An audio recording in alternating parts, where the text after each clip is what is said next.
So you want to take a picture of your friend's birthday cake? What's the best way to do it? Well, assuming you don't have an iPhone, check out this history of photography. We'll start with a device called a camera obscura.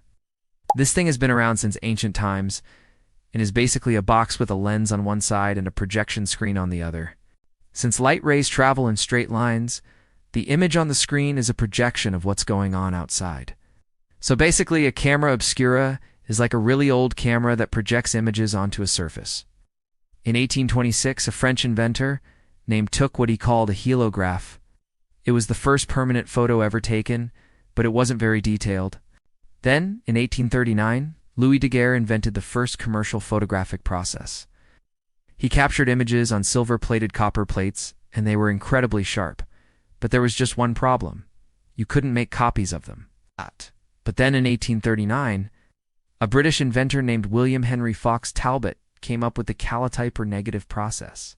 With this process, you take a negative, and then you can make as many positive prints as you want. So basically the negative is like the original and all the prints are like copies. Now all these early processes had one big problem. The images were really grainy because of the way the photosensitive chemicals reacted to light. But in 1851, British chemists found a way to make much sharper images with something called wet collodion. And the exposure time for these photos was only a few seconds, much faster than the hours it took previously. So this process quickly replaced all the others. Then in 1888, an American businessman named George Eastman launched Kodak and its roll film. He said, "You press the button, we do the rest." And suddenly anyone could take photos. No more dark rooms or special equipment. You could just take the camera anywhere and snap. And in 1907, the first commercial color process called Autochrome was introduced.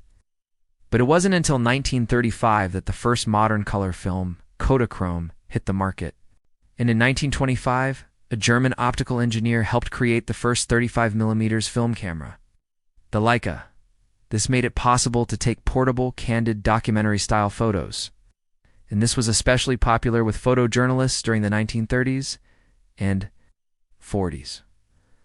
War photography became a powerful medium for showing the impact of events on people's lives. Of course, all this ended rather abruptly with the advent of digital photography in the 1990s and 2000s. The first DSLR was introduced by Kodak in 1991, and the first pro-model digital camera was the Nikon D1, which came out in 1999. By the 2000s, digital photography was starting to replace film. And then, in the 2010s, cameras and smartphones made photography even more popular. Today, almost everyone takes pictures with their phone. And thanks to AI and computational photography, the results can be downright stunning. Not to mention most photos end up on social media, where they can be filtered to within an inch of their life. So next time you want to take a picture of your friend's birthday cake, you've got a lot of options.